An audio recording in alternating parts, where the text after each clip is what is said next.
नारायण. आमची भागवत धर्माची एवढी शिकवण आहे.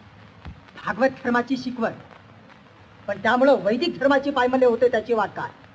नाही, तसं नाही वेदमूर्ती. भागवत धर्म हे वैदिक धर्माचं अतिशय सोज्वळ आणि व्यापक स्वरूप आहे. ईश्वर सर्वव्यापी आहे हेच सगळ्यांनी निरनिराळ्या प्रकाराने सांगितलं आहे. ज्याला तुम्ही निराकार, निर्विकार, ओंकार असं म्हटलं आहे, त्यालाच आम्ही साकार, सविकार, पांडुरंग म्हणतो. वेद अनंत बोलिला, अर्थ इतुकाची साधिला. विठोबासी शरण जावे, निजनिष्ठा नाम गावे. सकल शास्त्रांचा विचार, अंती इतुकाची निर्धार.